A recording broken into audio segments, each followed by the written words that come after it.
বুঝছেন? আজকে দেখা যায় ইমুক জায়গায় আগুন লাগছে, মিরপুরে আগুন, উত্তরায় আগুন, কেউ আছে না নেই? অমুক জায়গায় আগুন, ওইদিকে ভূমিধস, ওইদিকে ভূমিকম্প, ওইদিকে বন্যা, ওইদিকে সাইক্লোন, ওইদিকে এইদিকে এই, একটার পর একটা সুনামি, ডেঙ্গু। ঢাকা শহরে এখন প্রচুর ডেঙ্গু জ্বরে, সারা দেশেই আছে না নাই? তাহলে একটার পর একটা গজব, আযাব, যেটাই বলেন, আছে না নাই? আমাদের সমাজে আছে না নাই? এবার রাসূলের একটা হাদিস শুনেন। নবী করিম সাল্লাল্লাহু আলাইহি সাল্লাম বলেন, যখন সমাজের মধ্যে 15টা বদ অভ্যাস চালু হবে। কয়টা বদ অভ্যাস? এই 15টা বদ খাসলত, 15টা অপরাধ যখন সমাজে চলতে থাকবে, তখন আযাব কেমনে আসবে? কয় এমন ভাবে আসবে, তাতাবা কাতাতাবা নিজাব। কয় তসবির দানা যদি একটা ছিঁড়ে যায়, তাহলে একটা ছিঁড়লে পরে বাকিগুলা কি এমনি বসে থাকে, না একটার পর একটা পড়তে থাকে? বুঝছেন তো? আল্লাহ নবী সাল্লাল্লাহু আলাইহি সাল্লাম বলেন, ফালইয়ারতাকিবু ইনদা যালিকা রিহান হামরা ওয়া জালজালাতান ওয়া খাসফান ওয়া মাসখান ওয়া কাযফান ওয়া আয়াতিন তাতাবাউ কানিজামি বালিন কিজামিন বালিন। আল্লাহ নবী সাল্লাল্লাহু আলাইহি সাল্লাম বলেন, ও দুনিয়ার মানুষেরা, যেই সমাজে 15টা অপরাধ চলতে থাকবে, 15টা অপরাধ মানুষ করতে থাকবে, ওই সমাজে একটার পর, ওই দেশে একটার পর একটা গজব আর আযাব এমন ভাবে আসবে, তাসবির দানায় একটা যদি ছিঁড়ে পড়ে যায়, তারপরে একটার পর একটা ধারাবাহিক ভাবে যেমন পড়তে থাকে, এমন ভাবে আযাব আর গজব একটার পর একটা আসতে থাকবে।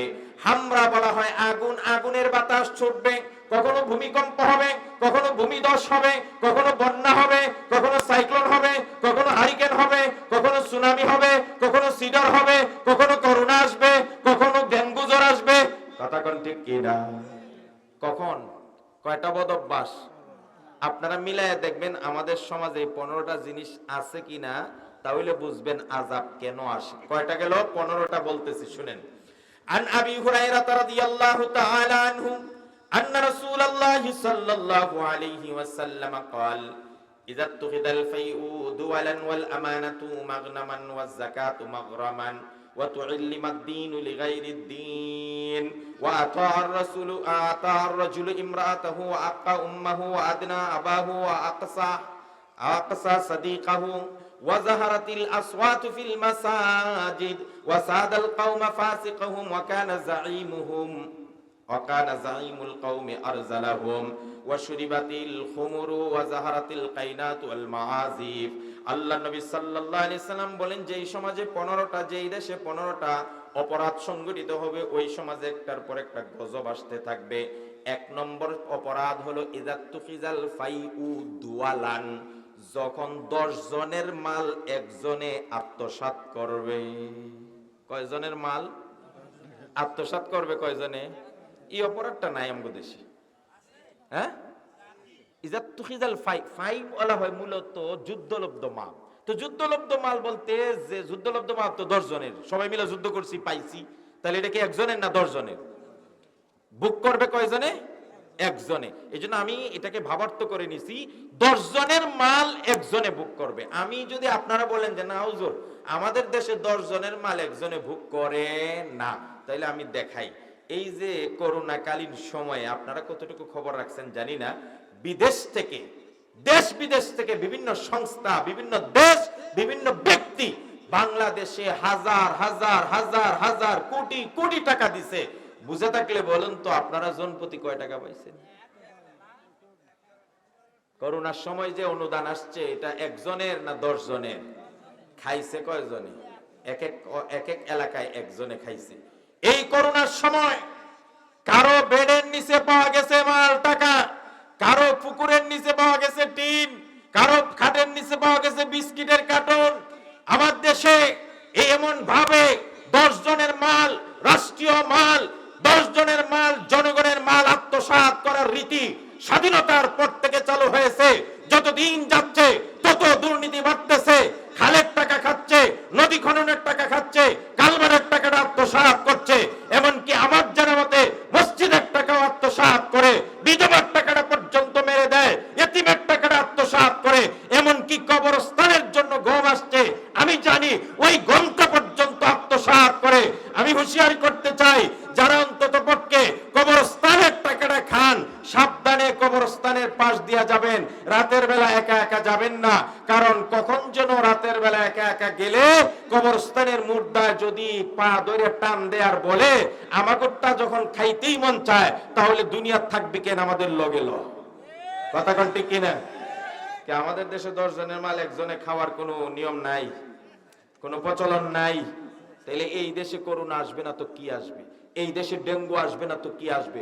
বন্যা আসবে না তো কি আসবে? সিডরা আসবে না তো কি আসবে? গজব আর আযাব একটার পর আসতে থাকবে। কারণ রাসূল বলে, যেই দেশে 10 জনের মাল একজনে আত্মসাৎ করে, যারা 10 জনের মাল জনগণের মাল আত্মসাৎ করেন, খোদার কসম, আরে ভাই আমি যদি হুজুরের মাল টাকা মেরে দেই তাহলে হয়তো কিয়ামতের দিন উনাকে একা বুঝ দিতে পারবো, অথবা মাফ চেয়ে নিব মরার আগে, অথবা কিয়ামতের মাঠে আমি কিছু সওয়াব উনারে দিয়া কোন রকম একটু বাঁচতে পারবো। আর যদি আপনাদের 100 জনের মাল আমি খাই, কয়জনের কাছে মাফ চাইব? এর বাঁচার উপায় আছে? আর হুজুরে কয় না, যতক্ষণ পর্যন্ত এই দেশে দুর্নীতি বন্ধ না হবে, খোদার কসম এই দেশে সিডর, আইলা, বন্যা, খরা এবং যত ধরনের আযাব গজব আছে বন্ধ হবে না। আর এর জন্য আমরা যখনই যেখানে প্রার্থী দিব এবং প্রার্থীকে ভোট দিব, খোদার কসম আমি বলবো না ওই দলকে ভোট দেন, ওই দলকে ভোট দিয়েন না, তবে আপনি মেনটা একটু দেখা দিয়েন। সৎ, নিষ্ঠাবান, আমানতদার ভোট যদি আমানতদারকে না দেন, ওই ব্যক্তি পাস হওয়ার পরে যদি ভালো কাজ করে এটার ফল যেমন আপনি পাবেন, ওই ব্যক্তি যত আত্মসাৎ আর দুর্নীতি করবে, চুরি বাটপারি করবে, আপনি ভোট দেওয়ার অপরাধে আপনিও এর ভাগীদার হবেন। কথা বলে ঠিক কিনা? এবার আপনার ভোট আপনি দেন, শুধু আমার একটা অনুরোধ থাকবে, সৎ, নিষ্ঠাবান, আমানতদার দিকে দিবেন। গেল একটা। কয়টা স্বভাব বলছিলাম? 1 নম্বর গেছে। 10 জনের মাল কয়জনে খাবে? একজন। আল্লাহ রাসূল সাল্লাল্লাহু আলাইহি সাল্লাম বলেন, ওয়াল আমানাতু মাগনামান, আর আমানতকে গনিমত মনে করে হরিলুট শুরু করবে। মাল হইল একজনের, খায় 10 জনে, আছে না নাই? আমি আমার ভাষায় বলছি যে একজনের মাল খাইবে এখন কয়জনে? 10 জনের মাল একজনে খাওয়া যেমন অপরাধ, একজনের মাল 10 জনে ভাগ কইরা খাওয়া। কথা বুঝেন আপনারা? বুঝেন নাই? ধরেন মনে করেন আমি এখন বিরোধী দল, আমি, আর আপনারা হইলেন সরকারি দল। আমার বাড়ি আছে, ব্যবসা আছে, এখন আমি হইলাম দৌড়ের উপরে, অথবা আমার এখন প্রশাসন নাই, শক্তি নাই, চেয়ার নাই, ক্ষমতা নাই। অবৈধভাবে আপনারা 10 জনে মিললে আমার বাড়ি, আমার সম্পদ, আমার যা আছে সব বাগবাটোরা কইরা, এমপি সাহেব নিল 5 লাখ, চেয়ারম্যান নিল 2 লাখ, অমুকে নিল 20 লাখ, অমুকে নিল 1 লাখ কইরা আমার সম্পদ, নিজের সম্পদ আপনার হরি লুট করে খাইলেন। সম্পদ ছিল একজনের, খাইছে কয়জনে? এটাও আযাব আসার একটা কারণ। কথা বুঝতেছেন তো আপনারা? এটারে কয় ওয়াল আমানাতু মাগনামান, আমানত রাখলে গনিমত মনে করে হরিলুট শুরু করবে। কয়টা গেছে অপরাধ? আর জোরে কয় না? আমার সমাজের কিছু মানুষ বদ অভ্যাস আছে। কোন মানুষের কাছে যখন কোনো আমানত রাখা হয়, আমি একেবারে রুট লেভেল থেকে একটা উদাহরণ দেই, আমি দেখছি এই জন্য বলি। একটা মানুষকে অন্যায়ভাবে ক্ষতিগ্রস্ত করা হয়েছে, বিচারকরা বিচার করার পরে যে ক্ষতি করছে তার উপরে 1 লাখ টাকা জরিমানা ফেলে দিয়েছে। এবার জরিমানার টাকাটা কারে দিবে? ওই যে যা 4 মুরব্বী, 4 বিচারক ছিল তাদের হাতে দাও। এবার 4 মুরব্বীর হাতে 1 লাখ টাকা দেওয়া হলো। এই 1 লাখ টাকার প্রাপ্য ছিল যে ক্ষতিগ্রস্ত হয়েছে সে। এখন বিচারকরা কয়েক কাজ করে, এর 20,000 দিয়ে বাকি আর 80,000 আমরা ভাগ করে খাই। এমন স্বভাব আছে না নেই? আমি কিন্তু রোগ ধরতেছি, আছে না নাই? তাহলে আপনি কার মাল খাইলেন? ক্ষতিগ্রস্ত হইল এক লোক, আপনারাই বিচার করলেন যে 1 লাখ টাকা তোর জরিমানা লইয়া দিমু। যখন জরিমানার টাকা আসলে তাল বাহানা শুরু করে, 5,000 দেয়, 10,000 দেয়, এরপরে কয় কিছু খরচ হয়ে গেছে, কিছু দেয় না, কিছু অমুক খানো, কিছু এমনি সেমনি, 20,000 দিয়ে শেষ। বাকি 80,000 টাকা 4 মুরব্বী, 4 বিচারকে খাইলো। ওই যে আমানত দিছিল আপনাদের কাছে, একজনের আমানত আপনারা 4 জনে ভোগ করে খাইলেন। আপনার জন্যই করুণা আসে, গজব আর আযাব আসতেছে। কথা বলে ঠিক কিনা? সুতরাং সাবধান মশাই, হাজী সাহেব হন আর আলেম সাহেব হন, যদি মানুষের হক নষ্ট করেন কিয়ামতের দিন ধরা খাইবেন। কথা বলে ঠিক কি? কয়টা গেছে? 3 নম্বরে নবী করিম সাল্লাল্লাহু আলাইহি সাল্লাম বলেন, ওয়াজ যাকাতু মাগরামান, যাকাতকে জরিমানা মনে করা হবে। এই যাকাত আছে না, যাকাত কার বিধান? যাকাত কার বিধান? মানুষ এখন যাকাত দেয় না, দেয়? যাকাত দেয় না, যাকাতকে জরিমানা মনে করে এটা জরিমানা, আমার মাল কমে যাবে। ও দুনিয়ার মানুষেরা যারা যাকাত দেয় না, আল্লাহর নবী সাল্লাল্লাহু আলাইহি ইসলামের একটা হুঁশিয়ারি শুধু আপনাদেরকে শোনায় দেই। নবী করিম সাল্লাল্লাহু আলাইহি সাল্লাম বলেন, মান আতাহুল্লাহু মালান ওয়া লাম ইউদ্দি যাকাতাহু, যারে আল্লাহ মাল দিল কিন্তু দুনিয়াতে সে মালের যাকাত দেয় নাই, মুসিলা লাহু মালুহু ইয়াউমাল কিয়ামাহ, কিয়ামতের দিন ওই লোকের সমস্ত মালকে সাপ বানায় দেওয়া হবে, বিশাল বড় অজগর সাপ। এবার অজগর সাপ তার গলার মধ্যে পেঁচ দিবে, পেঁচ দেওয়ার পরে উপর্যুপরি এবার চুবল খাইতে থাকবে, দংশন করবে আর বলতে থাকবে, আনা মালুকা আনা কানজুকা, ও বড় লোক ভাই, ও ধনী ভাই, দুনিয়াতে যে তুমি তোমার মালের যাকাত দাও নাই, ওই মালকে আজকে সাপ বানায় দেওয়া হয়েছে, আর আমাকে বলা হয়েছে তোমাকে দংশন করতে থাকি, তোমাকে কামড়াইতে থাকি। নাউজুবিল্লাহ। রাসূল বলেন, যেই সমাজে যাকাতকে কি মনে করা হয়, জরিমানা মনে করা হয়, দেয় না, এটা হলো 3 নম্বর। আমি তাড়াতাড়ি বলছি শেষ করার জন্য। কয় নম্বর গেছে? আরে আমি যেমনে কইতেছি শুনেন, ইজাত তুখিদাল ফাইউ দুয়ালান, 10 জনের মাল কয়জনে নিছে? একজনে। 1 নম্বর, ওয়াল আমানাতু মাগনামান, আমানতের মালকে গনিমত মনে করা হয়, ওয়াজ যাকাতু মাগরামান, 3 নম্বর। 3, আরে আমি তো ওয়াজ করতেছি। 3 নম্বর, আপনারা আমি হাদিস দেখাবো না। কয় নম্বর হইলো? 3 নম্বর। ওয়া তুউল্লিমাদ দ্বীন লিগাইরিদ দ্বীন, দ্বীন শিখবে দুনিয়া কামাই করার জন্য। আছে না নাই? কথা কয় না। এতক্ষণ আপনারা রাগ করছেন যে সব কথা আমাকে বিরুদ্ধে যাচ্ছে, এখন আমার বিরুদ্ধে করার দরকার আছে না? না হলে তো আমি সেলফিশ হয়ে যাব। আমাকে বিরুদ্ধে কথা আছে না নাই? দ্বীন শিখবে দুনিয়া কামাই করার জন্য, দ্বীনকে দুনিয়ার বিনিময়ে বিক্রি করে দিবে। একটা অবৈধ জিনিসকে টাকা খেয়ে ফতোয়া দিবে, এটা বৈধ। আমার জানা মতে, আমি এটাও জানি, একজনের বউ পরিষ্কার তালাক হয়ে গেছে। এখন কিছু গ্রামের মধ্যে এমন কিছু হুজুর থাকে, আল্লাহ তাদেরকে হেদায়েত দিক, ওর কাছে গিয়ে হুজুর কোন রকম একটু এদিক সেদিক করা যায় না? হুজুরে চিন্তা করে, এদিক সেদিক করলে যদি কিছু পাওয়া যায় তো দে এদিক সেদিক কইরা। এবার কথারে ঘুরাইয়া পাকাইয়া কয়, তুই কইস যে আমি রাগে কয়ে ফেলছি কথাটা, এমনি বলছি, তারে শিক্ষা দিল। এখন সেইভাবে বললো, কয় যা, তালাক হয় নাই, বিনিময়ে কি 1000 টাকা আপনাদের দিলাম হুজুর। এই যে আপনি 1000 টাকার বিনিময়ে আপনি ফতোয়া ঘুরাইয়া দিলেন, আর তালাক হয়ে গেছে মাসলাটাকে বললেন তালাক হয় নাই, খোদার কসম ওই ব্যক্তি যেভাবে তালাক দেওয়ার পরে বউ নিয়ে খাইলে সারা জীবন জিনা করবে, আপনি ফতোয়া দেওয়ার কারণে আপনার আমলনামায় জিনার গুনাহ হবে। কথা বলে ঠিক কি না? পাইছেন নি? আমি মিলাই দিতেছি। ওয়া তুউল্লিমাদ দ্বীন লিগাইরিদ দ্বীন, 4টা। 5 নম্বর হলো ওয়া আতা আর রাজুলু ইমরাআতাহু ওয়া আক্কা উম্মা। আল্লাহ নবী সাল্লাল্লাহু আলাইহি সাল্লাম বলেন, বোর ভক্ত হবে আর মার বিরোধী হবে। মাকে দেখতে পারবে না কিন্তু বোর কথায় উঠবে আর বসবে। এটা নাই আমাদের সমাজে। এটাও আছে? বোর কথায় উঠে বসে আর মাকে দেখতেই পারে না, এটা মনে হয় নাই? এটাও আছে? যাক, এটা আর ব্যাখ্যা করার দরকার নাই, তাহলে বুঝতেছেন আপনারা। এরপরে 5 নম্বর শুনেন, এরপরে রাসূল কারীম 2টা গেছে না, 4, 5। আরে 10 জনের মাল একজনের মাল 10 জনে, যাকাতকে মনে করবে জরিমানা, বোর আনুগত্য করবে আর মার বিরোধিতা করবে। 5টা গেছে। 6 নম্বর, দিন, তাহলে 6 নম্বর হইছে, দিন শিখবে দুনিয়া কামাইয়ের জন্য। 6টা গেছে। 7 নম্বর হলো ওয়া আদনা সাদিকা ওয়া আক্কা আবা, অথবা ওয়া আকসা আবা। নবীজি বলেন, বন্ধুকে কাছে টানবে আর বাবাকে দূরে সরায় দিবে। আছে না নাই? বন্ধুর কথায় সব করে কিন্তু বাবাকে কাছে টানে না। বন্ধুর পরিচয় দিতে মজা লাগে, বাবার পরিচয় দেয় না।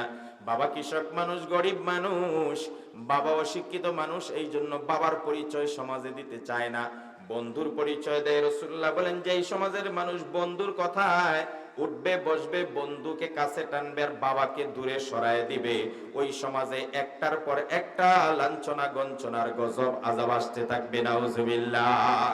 7, 8টা গেল। এরপরে নবীজি সাল্লাল্লাহু আলাইহি সাল্লাম বলেন, এখন যেটা বলতেছি এটা কিন্তু আপনারা কষ্ট পাবেন না, আমার নবী বলছেন, আমাকে বলতে হবে। ওয়া জাহারাতিল আসওয়াতু ফিল মাসাজিদ, মসজিদে খালি হট্টগোল হবে আর আওয়াজ হবে আর চিৎকার হবে। আসেনি? এটা নাই? মসজিদে চিল্লাচিল্লি নাই। আমি অনুরোধ করব মসজিদ কমিটির উদ্যোগে, আপনারা খানা আর আগামী থেকে মসজিদে করবেন না।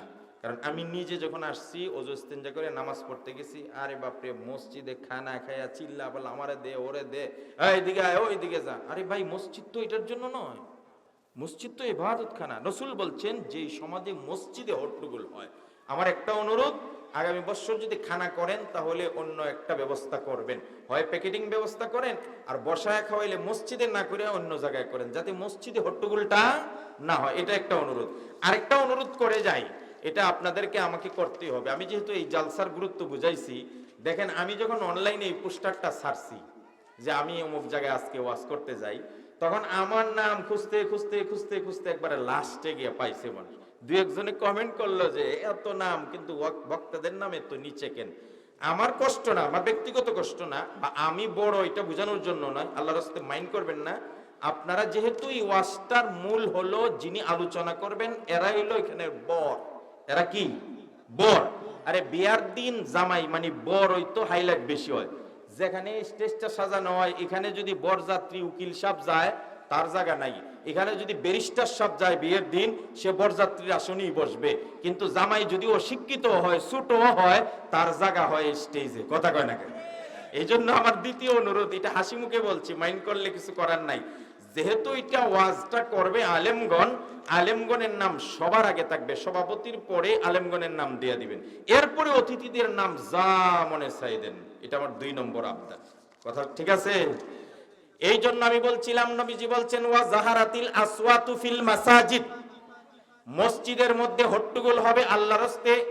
আজকে আপনাদেরকে নাদু সৈয়দপুর বাহিরপাড়া জামে মসজিদের যত মুসল্লি আছেন একটা হাতে পায়ে ধরে একটা অনুরোধ করে যাই, আমরা যখন মসজিদে ঢুকে যাব তখন আল্লাহর সামনে যাচ্ছি, আল্লাহর ঘরে যাচ্ছি, সেজদা আল্লাহর সামনে দিতেছি, আল্লাহর ঘরে জুড়ে আওয়াজ করব না, কথা বলবো না। হাদিস শরীফে আসছে তুমি যখন মসজিদে যাবে তখন তুমি চুপ থাকো, চুপ থাকো, চুপ থাকো।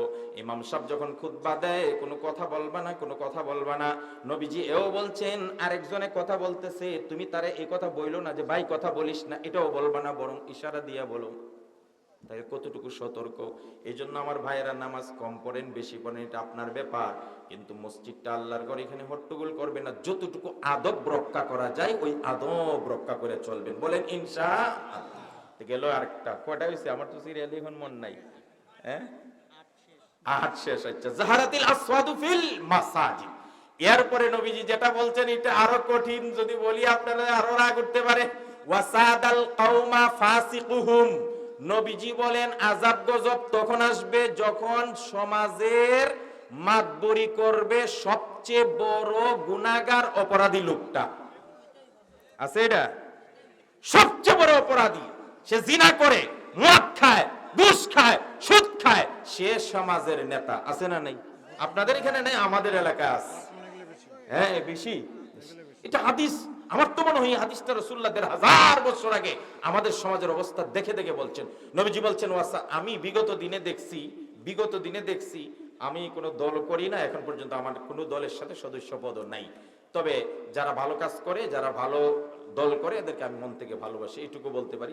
বিগত দিনে দেখি ওয়ার্ড কমিটির সভাপতি একটা ছেলে, আরে ওয়ার্ড কমিটির সভাপতি একটা ছেলে, সে ওই এলাকার নেতৃত্ব দেয়, ভালো কথা। এখন উনি আলেম সাহেব, উনি হাজী সাহেব, উনি মুরব্বীরা তার ধর্ণা দিতে হয়, হাজী সাহেবরা তার পিছু পিছু ঘুরতে হয়, তার বাড়ির রাস্তার জন্য বা একটা ছোট কাটা গাছ কয়না করা যাবে না, জানি না ভাঙ্গেন। মুরব্বী হাজী গাজী আলেমদেরকে তুচ্ছ তাচ্ছিল্য করে। খোদার কসম যখন এই অবস্থাগুলো দেখছি তখনই আমার মনে হয়েছে এর পতন নিশ্চিত হবে। কথা বলে ঠিক কিনা? রাসূল বলছেন ওয়াসাদাল কওমা ফাসিকুহুম, ওয়াসাদাল কওমা ফাসিকুহুম। মুরব্বির কি হইছে আবার? বলছে যখন গুনাহগার অপরাধীরা যখন সমাজের নেতৃত্ব দিবে তখন তোমরা গজব আযাবের ভয় করো। এরপরে নবী করিম সাল্লাল্লাহু আলাইহি সাল্লাম বলেন ওয়া কানা যাঈমুল কওমি আরজালাহুম, সমাজের শিক্ষিত মানুষ, বুদ্ধিমান মানুষ, বুঝবার মানুষ, ভালো মানুষের মূল্য কমে যাবে। আমাদের সমাজে এখন যারা ভালো মানুষ, যদি টাকা না থাকে আপনার কথার মূল্য নাই। যদি আপনি ভালো মানুষ হন, জ্ঞানী গুণী হন, শিক্ষিত বুঝমান হন, কিন্তু আপনার পাওয়ার নাই, টাকা নাই, আপনার মূল্য নাই। আল্লাহ রাসূল বলেন যেই সমাজে শিক্ষিত আর জ্ঞানী গুণী মানুষগুলোর জন্য ওই সমাজে যদি মূল্য না থাকে, সবচেয়ে নিকৃষ্ট মানুষ হয়, তাহলে ওই সমাজে একটার পর একটা গজব আযাব আসতে থাকবে। নাউজুবিল্লাহ। এরপরে নবী করিম সাল্লাল্লাহু আলাইহি ওয়াসাল্লাম বলেন, ওয়া উকরিমার রাজুলু মাখাফাতা শাররি, মানুষ মানুষকে শ্রদ্ধা করবে, সম্মান করবে তার ইজ্জতের খাতিরে নয়, বরং তার অবস্থা এমন হবে তার ক্ষতির থেকে বাঁচার জন্য বলবে আসসালামু আলাইকুম। আমাদের সমাজে এমন মানুষকেও আমরা সালাম দেই বাধ্য হইয়া, যদি সালাম না দেই তাহলে আমার বিরুদ্ধে মামলা দিতে পারে। এ বুঝতেছেন নি রোগ? এটা আমার কথা না ভাই, আমার প্রতি রাগ করে লাভ নাই। রাগ করলে আপনি রাসূলের প্রতি করেন। আপনি যদি বলেন যে হাদিসে কোন জায়গায় বলছে, আমি দেখাই দেব। তিরমিজির হাদিস আমার কাছে আছে, অ্যাপস আছে, আমি দেখাই দেব। রাসূল বলছেন মানুষ মানুষকে সম্মান করবে তার ক্ষতির থেকে বাঁচার জন্য। আপনারা বলেন তো, এরশাদ শিকদার যে আসিল, সে কথায় কথায় মানুষকে জব করতো, মারতো, শুনছিনি তার গল্প? এই এরশাদ শিকদারের রাস্তায় পাইলে সবাই কইতো না আসসালামু আলাইকুম? কি জন্য? হে খুব সম্মানী মানুষ, হে 14 বার হজ করছে, এই জন্য। সে বড় আলেম, সে বড় ডাক্তার, প্রাইমারি স্কুলের হেডমাস্টার, এই জন্য না? যদি তুমি সম্মান না করে তাইলে জব দিব। তাহলে এই স্বভাবের লোক আমাদের সমাজে আসেনি? কথা কয় না, আসেনি? রাসূল বলেন উকরিমার রাজুলু মাখাফাতা শাররিহি, মানুষের শয়তানির থেকে বাঁচবার লাগে এর সম্মান দেওয়া লাগবে। যখন শয়তানির থেকে, দুষ্টামির থেকে, ক্ষতির থেকে বাঁচতে মানুষকে সম্মান করবে, তখন গজব একটার পর একটা আসতে থাকে। এরপরে রাসূল করিম সাল্লাল্লাহু আলাইহি ওয়াসাল্লাম বলেন ওয়া শুরিবাতিল খুমুরু, গণহারে মদ, গাঁজা, ফেন্সিডিল, ইয়াবা এগুলার সেবন চলবে, খাওয়া চলবে। এখন আমাদের দেশে মদ আর গাঁজার নেশা, গ্রাম এলাকার কি অবস্থা জানি না, শহরের অলিতে গলিতে, বাসায় বাসায় নারীরা পর্যন্ত এখন ইয়াবাকুর হয়ে গেছে। আছে না নেই? রাসূল বলেন যখন গণহারে মানুষ মদখুর হয়ে যাবে, তখন গজব একটার পর একটা আসতে থাকবে। এরপরে রাসূল করিম সাল্লাল্লাহু আলাইহি ওয়াসাল্লাম বলেন ওয়া জাহারাতিল কাইনাতু ওয়াল মাআজিফু, নর্তকী আর ঢোল বাজনার যখন আত্মপ্রকাশ ঘন ঘন হবে, জায়গায় জায়গায় নোট কিনাইস, আছে না নাই? যখন এইগুলা বেশি প্রকাশ হবে, তখন তোমরা একটার পর একটা আযাব আর গজবের অপেক্ষা করো। নাউজুবিল্লাহ বলেন। সুপ্রিয় ভাইয়েরা, এই তো গেল আমাদের সমাজের অবস্থা। এর মধ্য থেকে আল্লাহর ঘর মসজিদ হইল পৃথিবীর সবচাইতে নিরাপদ জায়গা। যারা মসজিদের সাথে সম্পর্ক রাখে, এদের কথা বলে আমি শেষের দিকে যাচ্ছি, ধৈর্য হারা হবেন। আমি যে আয়াত পড়েছিলাম, আল্লাহ রাব্বুল আলামিন বলেন ইন্নামা ইয়া'মুরু মাসাজিদাল্লাহি মান আমানা বিল্লাহি ওয়াল ইয়াউমিল আখির ওয়া আকামাস সালাতা ওয়া আতাজ যাকাতা ওয়া লাম ইয়াখশা ইল্লাল্লাহ ফাআসা উলাইকা আন ইয়াকুনু মিনাল মুহতাদিন। আল্লাহ রাব্বুল আলামিন বলেন মসজিদের কমিটি কারা হবে? এই আয়াতে বলছেন মসজিদে যারা, মসজিদকে কারা ভালোবাসবে, মসজিদের সাথে কারা সম্পর্ক রাখবে, মসজিদের সাথে কাদের সম্পর্ক ভালো হবে, কারা মসজিদের উন্নয়ন চাবে, কারা মসজিদের ভালো চাবে, কারা মসজিদের ভালো অবস্থা করার জন্য আবাদ করবে, এই মানুষগুলোর পরিচয় আল্লাহ এই আয়াতের মধ্যে সূরা তাওবার 18 নম্বর আয়াতে বলছেন ইন্নামা ইয়া'মুরু মাসাজিদাল্লাহি মান আমানা বিল্লাহি ওয়াল ইয়াউমিল আখির। এক নম্বর মসজিদ আবাদ করে, মসজিদকে সংস্কার করে, মসজিদের উন্নতি করে, মসজিদের পবিত্রতা রক্ষা করে তারাই এক নম্বর, যারা আল্লাহ বিশ্বাস করে, আল্লাহ মানে আর পরকাল বিশ্বাস করে। সুবহানাল্লাহ। তাহলে বোঝা গেল বেঈমানরা মসজিদ রক্ষা করবে না, বরং ভারতের বুকে আমরা দেখি বেঈমানরা আল্লাহর ঘর, মসজিদের মাইক খুলে নিচ্ছে, মিনার ভাঙতেছে, মসজিদ জ্বালায় দিচ্ছে। প্রায় 700 বছরের পুরনো ইতিহাস, মুসলমানদের ঐতিহ্য, বাবরি মসজিদকে টুনকো একটা অজুহাত দিয়া রাম মন্দির আছে এই কথা বইলা ওই 700 বছরের বাবরি মসজিদকে ভেঙ্গে টুকরা টুকরা করে দিয়েছে বেঈমানরা। এই অবস্থায় মুসলমানদের উচিত হলো মুসলমানদের মহল্লায় মহল্লায়, পাড়ায় পাড়ায় আল্লাহর ঘর মসজিদ স্থাপন করা। কথা বলে ঠিক কিনা? কারণ যারা ইমানদার মসজিদে কারা আসে জানেননি? রাসূল এক হাদিসে বলেন ইযা রাআইতুমুর রাজুলা ইয়াতাদুল মাসজিদা ফাশহাদু লাহু বিল ঈমান। আমার নবীজি বলেন ও দুনিয়ার মানুষেরা, যেই মানুষগুলোকে ঘন ঘন বেশি বেশি মসজিদে আসতে দেখবে, যারা বারবার মসজিদে আসে, মসজিদ নিয়ে ফিকিরি করে, মসজিদ নিয়ে চিন্তা করে, মসজিদের ভালো চায়, উন্নয়ন চায়, এই মানুষগুলো যে 1 নম্বর ইমানদার, আমি নবী সার্টিফিকেট দিয়ে গেলাম, তোমরা সাক্ষী থাকো। সুবহানাল্লাহ। ও দুনিয়ার যুবকেরা, তোমাদের পায়ে হাত দিয়া বলি, তুমি ব্যবসা করো, তুমি যাই করো না কেন, একটা কাজ করবা, এই মসজিদের সঙ্গে সম্পর্ক রাখো, 5 ওয়াক্ত নামাজ আল্লাহর ঘরে হাজিরা দাও। যুবকরে, কিয়ামতের কঠিন ময়দানে কিন্তু সর্বপ্রথম নামাজের হিসাব হবে। কোন মানুষ যদি নামাজের হিসাবটা সঠিক দিতে পারে, অন্যান্য হিসাবে যদি ঘাটতিও হয়, আল্লাহ মাফ করে দিবেন নামাজের কারণে। আর যদি নামাজে গরমিল হয়ে যায়, তাহলে বাকি সব জায়গায় গরমিল দেখা দিবে। এই জন্য বিশ্বনবী সাল্লাল্লাহু আলাইহি সাল্লাম যখন ইন্তেকাল করেন, ইন্তেকালের পূর্বে 5 দিন পর্যন্ত আমার নবী অসুস্থ অবস্থায় কখনো হুশ, কখনো বেহুশ হয়ে পড়ে যায়। আল্লাহর নবী এই হুশ হচ্ছেন, এই বেহুশ হয়ে যাচ্ছেন, 5 দিন পর্যন্ত নবীজির এমন হালত।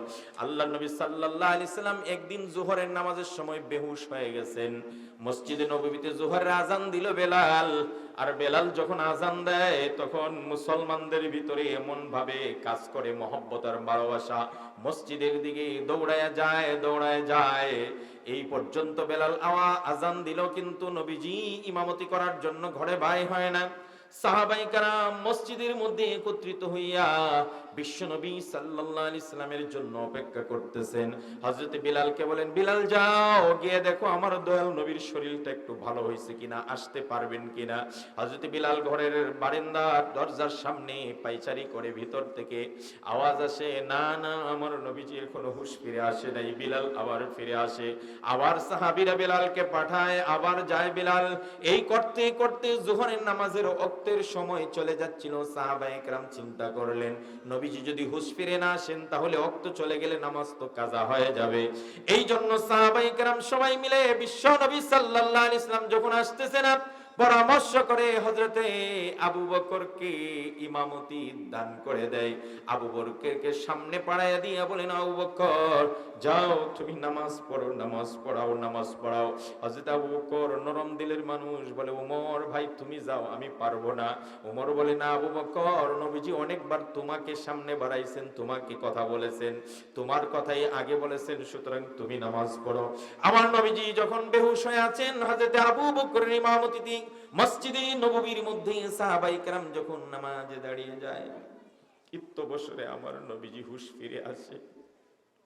নবীজির হুঁশ ফিরে আসার সাথে সাথে নবীজি বলে, ও আয়েশা, আমার মসজিদে নববীতে মুসল্লিদের অবস্থা কি? এই যখন মসজিদে আজান হইতো, নবীজির রূপ এমন হইতো অনেক সময়, তখন দুনিয়ার কাউকে চিনতেন না, খালি নামাজ, নামাজের চিন্তা করতেন। আয়েশা বলেন, একদিন রাসূল করিম সাল্লাল্লাহু আলাইহি সাল্লাম আজান দিল, নামাজের জন্য পেরেশান হয়ে গেছেন। আমি গেলাম, হুজুর কি হয়েছে? আল্লাহ রাসূল বলেন, তুমি কে? আয়েশাকে বলে, তুমি কে? আয়েশা তো আশ্চর্য হয়ে গেল, হুজুর আমাকে চিনেন না? আমি আয়েশা। এবার হুজুর বলেন, আয়েশা কে? আয়েশা বলেন, আর আশ্চর্য হইলাম, আরে আয়েশারও চিনেন না? আমি আবু বকরের মেয়ে। আবু বকর কে? এই যখন অবস্থা, আয়েশা বুঝলেন নবীজি সাল্লাল্লাহু আলাইহি ওয়াসাল্লাম এখন দুনিয়ার কাউকে চিনবেন না। নামাজ শেষ হওয়ার পরে আয়েশা নবীজিকে জিজ্ঞেস করেন, হুজুর একটু আগে আপনি আমাকেও চিনেন না, আবু বকরকে চিনলেন না, ব্যাপারটা কি? আল্লাহর নবী বলেন, আয়েশা রে, যখন আল্লাহর পক্ষ থেকে নামাজের ডাক দেওয়া হয়, দুনিয়ার কারো সঙ্গে আমার সম্পর্ক থাকে না, সরাসরি সম্পর্ক আল্লাহর সাথে হয়ে যায়। আমার নবীজি হুঁশ ফিরে সাথে সাথে বললেন, আয়েশা, মসজিদে নববীতে আমার সাহাবীদের অবস্থা কি একটু আমি দেখতে চাই। হযরত আয়েশা বলেন, আমার বুকের উপর রাসূলুল্লাহকে উঠাইয়া বসাইলাম। আমার নবীজি ইশারা দিয়া বললেন, জানালার পর্দাটা সরায় দাও। হযরত আয়েশা বলেন, জানালার পর্দা যখন সরাইলাম, ভিতরে নবীজি দেখেন সাহাবায়ে কেরাম কাতার বন্দী হইয়া আবু বকরের ইমামতিতে নামাজ পড়তেছেন। আবু বকর দাঁড়াইলে সাহাবীরা দাঁড়ায়, আবু বকর রুকুতে গেলে সাহাবীরা রুকুতে যায়, আবু বকর সিজদায় গেলে সাহাবায়ে কেরাম সিজদায় যায়। আমার নবীজি মুস্কি হাসতেছেন আর চোখ দিয়ে টপ টপ করে পানি ছেড়ে দিচ্ছে। হযরত আয়েশা বলেন, ইয়া রাসূলুল্লাহ, আপনি কাঁদতেছেন কেন? আবার হাসির কারণটা কি? একই সাথে হাসি আর একই সাথে কান্না। আপনার কি মনে কষ্ট যে আমার বাবা আপনার ইমামতির স্থানে দাঁড়ায় গেছে? আল্লাহর নবী বলেন, আয়েশা রে, আমি এই কারণে কাঁদি না যে আবু বকর আমার কাতারে দাঁড়ায় গেছে, ও আয়েশা, বরং আমি কাঁদি কি জন্য জানো? আমার সারা জীবনের মাইর খাওয়ার কারণ, তায়েফে আমাকে তায়েফবাসীরা দুষ্ট বালকরা তিনবার পাথর নিক্ষেপ করে বেহুশ করে জমিনে ফেলে দেয়। আমি, আমার সঙ্গে আমার পালক পুত্র যায়েদ ছিল, তিনবার বেহুশ করে বারবার যায়েদ পানি পানি করে চিৎকার করেছে। তায়েফের বেঈমানগুলো পানি পর্যন্ত দিতে রাজি না। যখনই রাসূল হুশ হয় আবার পাথর মারে, আবার জমিনে বেহুশ হয়ে পড়ে যায়। আল্লাহর নবী সাল্লাল্লাহু আলাইহি ওয়াসাল্লামের পিঠের মধ্যে একদিন আয়েশা তেল মালিশ করতেছিলেন, তেল মালিশ, হঠাৎ দেখেন পিঠের মধ্যে কিছু দাগ দেখা যায় আর একটু গর্ত দেখা যায়। হযরত আয়েশা বলেন, হুজুর আপনার পিঠে গর্ত কেন? আপনার পিঠে এই দাগগুলা কি? আপনার কি কোনো সময় ফক্স হয়েছিল, পানি বসন্ত হয়েছিল? আল্লাহর নবী বলেন, আয়েশা এগুলা ফক্সের দাগ নয়, পানি বসন্ত হয় নাই আমার, ওই যে তায়েফের দুষ্ট বালকগুলা আমাকে পাথর নিক্ষেপ করছিল, এগুলার দাগ এখনো রয়েছে। আল্লাহর নবী সাল্লাল্লাহু আলাইহি সাল্লাম বলেন, আয়েশা আমার তায়েফে মার খাওয়া উহুদে আমার দুইটা দান্দান শহীদ হয়ে যায়। হযরতে তালহা রাদিয়াল্লাহু তাআলা আনহু বলেন, উহুদের ময়দানে আল্লাহর নবীর মাথার উপর একটা লোহার হেলমেট ছিল, এত বড় পাথর নিক্ষেপ করে এই লোহার হেলমেটটা ভেঙে নবীজির চোয়ালের মধ্যেই কড়া ঢুকে যায়।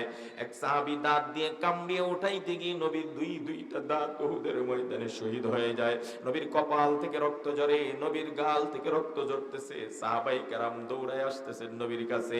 একজন সাহাবী আসলেন, আবু বকরকে সরায় দিয়া বলেন, আবু বকর আজকে আমাকে একটু সুযোগ দাও, নবীর রক্তটা আমি মুছে দেই।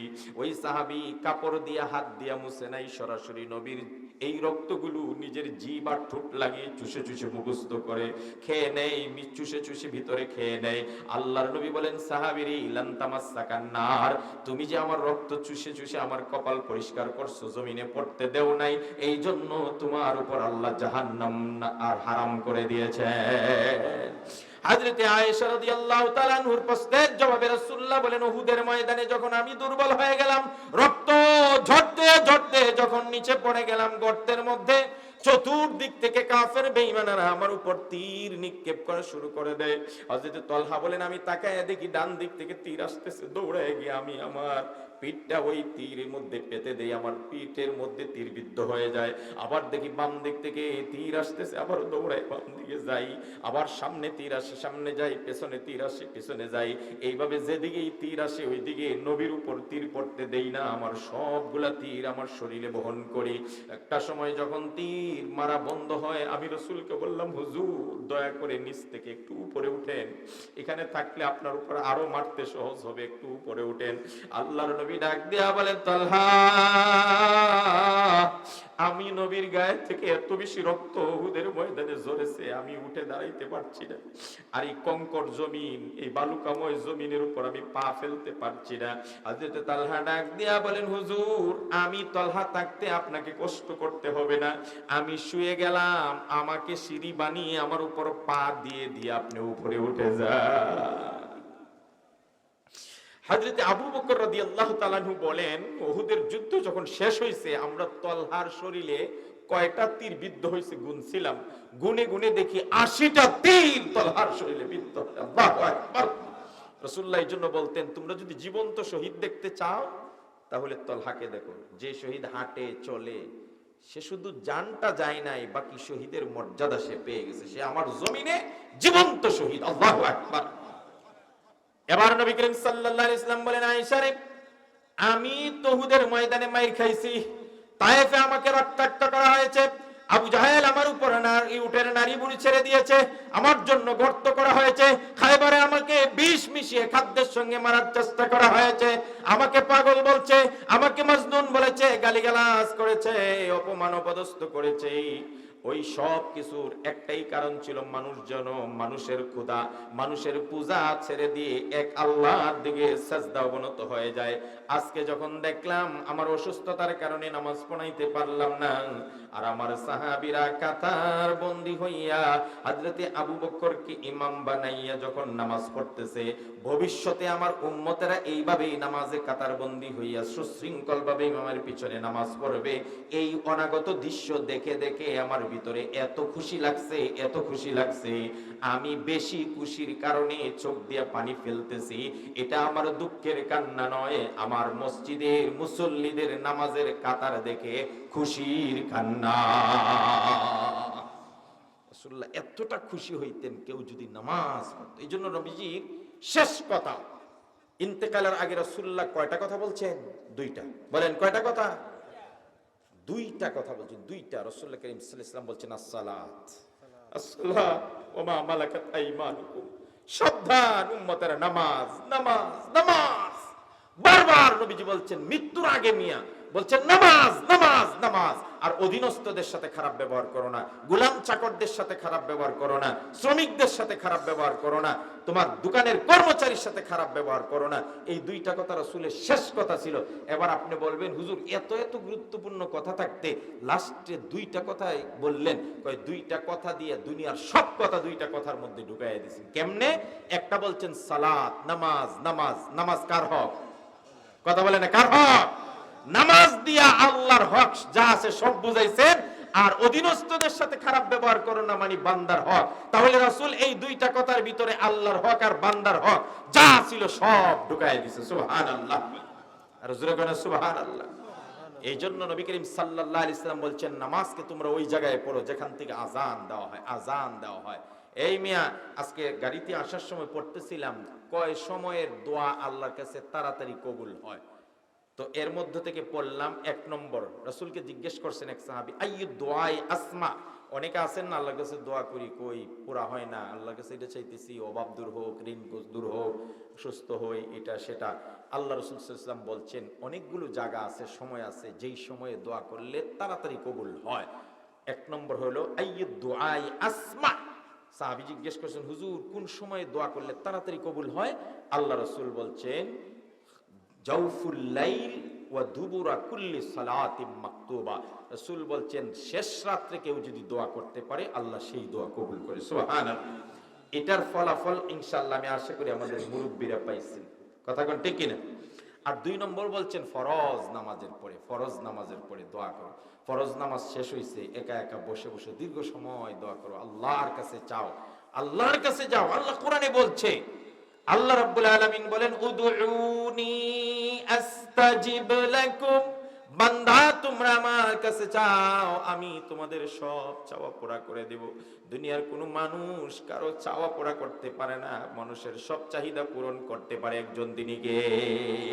আমরা বিভিন্ন মানুষের কাছে চাই। আল্লাহ রাসূল বলছেন ইজা সাআলতা ফাসআলিল্লাহ ওয়া ইজা ইসতাআনতা ফাসতাইন বিল্লাহ। চাইতে হলে আল্লাহর কাছে চাও, আর সাহায্যের দরকার হলে আল্লাহর কাছে সাহায্য চাও। সুবহান। হযরত বিলাল রাদিয়াল্লাহু তাআলা যখন আযান দিতেন, দেখেন যখন বিলাল আযান দিতেন সমস্ত মদিনার মানুষগুলো পেরেশান হয়ে মসজিদের দিকে যাইত। আর আমাদের মসজিদের মুয়াজ্জিনরা আযান দেয়, আযান দিলে পরে মসজিদের সামনে বসে 2 যুবকে কথা বলতেছে, গল্প করতেছে আর মোবাইল টিপতেছে আর এটা সেটা দেখতেছে। যেই মাত্র মুয়াজ্জিন সাহেব আযান দিছে যুবকরা ওযু করে মসজিদে যায় না, কয় আয়রে জায়গা এখন নামাজিরা আসবো, এখন চল যাই। দেখেন এতক্ষণ মসজিদের সামনে বসা ছিল আর আযান দেওয়ার পরে চলে যায়। আহারে মানুষ, আযান, এই আযানের অ্যাকশন কত! হযরত বিলাল রাদিয়াল্লাহু তাআলা আনহু ছোট্ট একটা কথা বলি, আমি শেষের দিকে যাব। হযরত বিলালের আযান যখন শুনতেন সাহাবায়ে কেরাম এভাবে লাকড়ি ফাড়ার জন্য যখন কুড়ালটা উঠাইতেন, বিলাল যখন বলতেন আল্লাহু আকবার, আল্লাহু আকবার, সাথে সাথে এই কুড়ালটা সাহাবীরা আর সামনের দিকে আনতেন না, পিছনের দিকে ফেলে দিতেন। কারণ বিলাল বলছে আল্লাহু আকবার, আল্লাহ সবচেয়ে বড়। এবার যদি আমি কুড়ালটাকে সামনে আনি তাহলে আমার কাজটা হয়ে যাবে বড়। কথা বলেন ঠিক কিনা?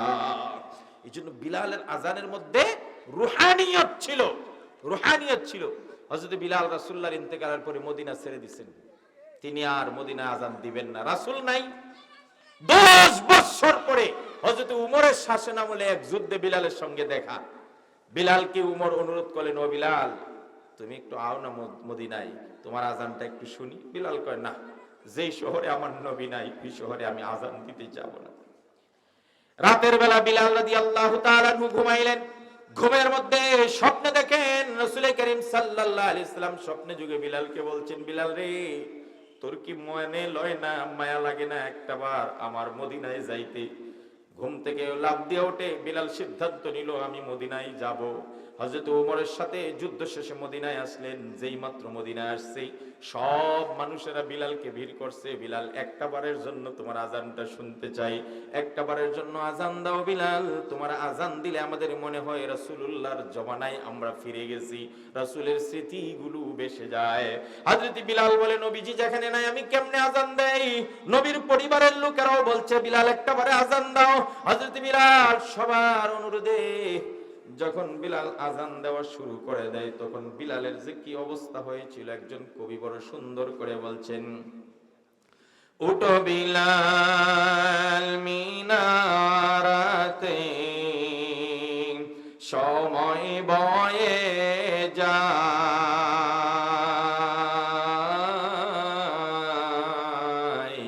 আজান দাও গো মধুর সুরে, শুনলে প্রাণ জুড়ায়, আজান দাও গো মধুর সুরে, শুনবার মনে চায়।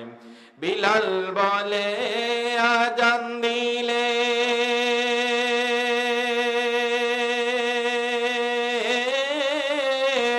কলিজায় মোর আগুন জ্বলে। বিলাল বলে আজান দিলে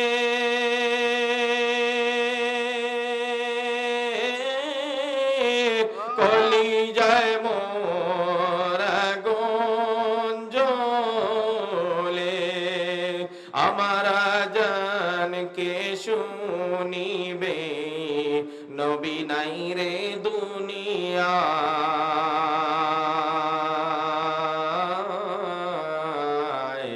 আজান দাও গো মধুর সুরে, শুনবার মনে চায়। ওঠো বিলাল মিনারাতে, সময় বয়ে যায়,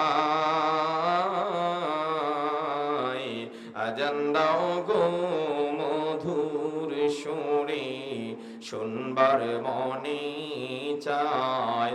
এই জন্য আমার যুবক ভাইদেরকে পায়ে হাত দিয়া বলি, নামাজটা ছেড়ে দিও না, নামাজটা ছেড়ে দিও না। আল্লাহ পাক বলেন মসজিদকে ভালোবাসে তারাই মসজিদ তামির করে, মসজিদ আবাদ করে, মসজিদ স্থাপন করে, মসজিদের কল্যাণ চায়, উন্নতি চায় তারাই যারা এক নম্বর আল্লাহ বিশ্বাস করে আর পরকাল মানে। সুবহানাল্লাহ। এরপরে বলছেন আকামাস সালাত, নামাজ কায়েম করে, ওয়া আতাজ যাকাত, যাকাত দেয়। সবগুলোর আলোচনা আছে। ওয়ালাম ইয়াখশা ইল্লাল্লাহ, আর আল্লাহ ছাড়া কাউকে ভয় পায় না।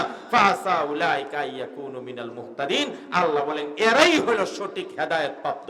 এবার যে যত বড় কথাই বলুক, ওই দল হইল সত্য দল, ওই দল হলো হক দল, ওই দল হলো আসল দল, আল্লাহ বলছেন কোরআনে যারা মসজিদের সাথে সম্পর্ক রাখবে এরা হলো সবচাইতে খাঁটি দল। কথা বলে ঠিক কিনা? এই জন্য আমাদের সবাই কার সাথে সম্পর্ক? মসজিদের সাথে সম্পর্ক রাখবো। শেষ কথা, হযরতে নবী করিম সাল্লাল্লাহু আলাইহি ওয়াসাল্লামের সময়ে একবার মসজিদের একটু জায়গা দরকার, জায়গা হচ্ছে না। রাসূল বলেন এই জায়গাটা যে মসজিদে দিয়ে দিবে তারে আমি জান্নাতের সার্টিফিকেট দিয়ে দিব। সুবহানাল্লাহ কইন। এখন এই জায়গাটা যার, এই লোকের এইটা মাত্র এই জায়গা, আর জায়গা নাই। এখন এটা দিয়ে দিলে খাবে কি করে? খেজুর গাছ এখানে আছে, খেজুর বিক্রি করে খায়। এই জন্য সে বাড়িতে গেছে, গিয়া পরামর্শ করতেছে কি করবো। রাসূল বলছে এই জায়গাটা মসজিদে দিলে আমারে জান্নাত লিখে দিবে।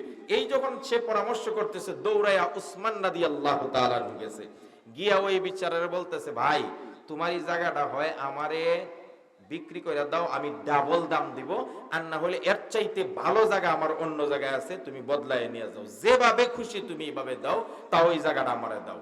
হযরত উসমান এই জায়গা কিনে এই জায়গার মালিক হয়ে মসজিদে নববীর পাশে আল্লাহ রাসূলের কাছে আসছেন। দেখেন উসমানের ঈমান, এসে বলতেছেন হুজুর আমারে জান্নাত দেন। সুবহানাল্লাহ। হুজুর তোমারে কি জান্নাত দিব? কি জন্য দিব? আপনারা বলছেন এই জায়গাটা কেউ মসজিদে দিলে তারে আমি কি দিয়ে দিব? তো এই জায়গার মালিক এখন আমি কিনে আনছি, আর আপনার হাতে এই মুহূর্তে এই জায়গা সুপর্দ করে দিলাম, আমারে জান্নাত দেন। আল্লাহ রাসূল বলেন, ও উসমান, তোমাকে আর কয়বার বলবো যাও, আজকেও আমার জান্নাতের জন্য তুমি জায়গা আল্লাহর ঘরে দান করলে, উসমান ফিল জান্নাহ, উসমানকে আল্লাহ জান্নাত দিয়ে দিবেন। সুবহানাল্লাহ। এই নবীর কথা উসমানী কতটুকু বিশ্বাস করছে আর আমরা কতটুকু বিশ্বাস করি দেখি। রাসূল বলছেন, মান বানা লিল্লাহি মাসজিদান বানাল্লাহু লাহু বাইতান ফিল জান্নাহ। রাসূল বলেন, যারা দুনিয়াতে আল্লাহর একটা ঘর বানাইবে, এদের প্রত্যেকের জন্য আল্লাহ জান্নাতে বিশাল বড় একটা বাড়ির ব্যবস্থা করে দিবেন। সুবহানাল্লাহ।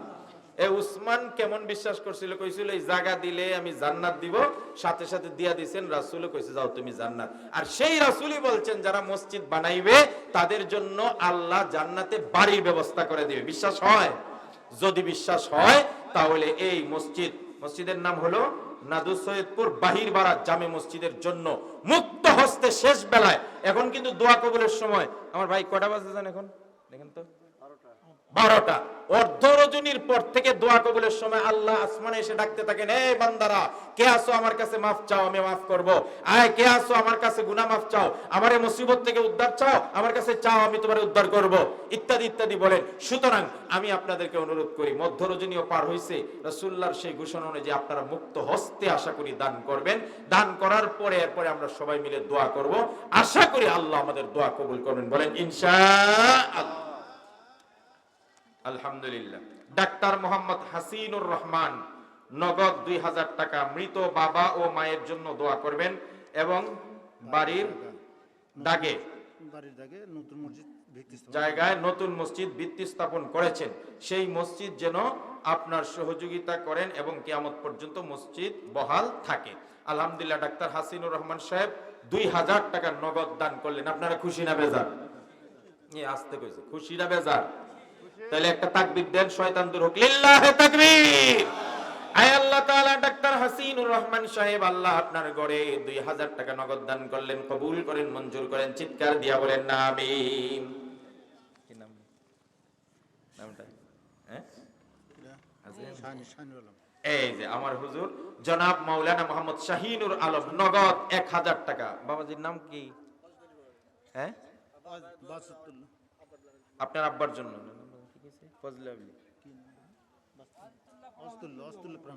ওয়াস্তুল্লাহ প্রামাণিক 500 টাকা। ওনার আব্বা নাই, আব্বার জন্য দোয়া চাই 500 টাকা। আর আমাদের মাওলানা শাহিনুর রহমান সাহেব নগদ 1000 টাকা। একটা তাকবীর দেন না জোরে, লিল্লাহি তাকবীর। আয় আল্লাহ কবুল করেন, মঞ্জুর করেন, সিন্নাহ মুর্দাকে মাফ করে দেন।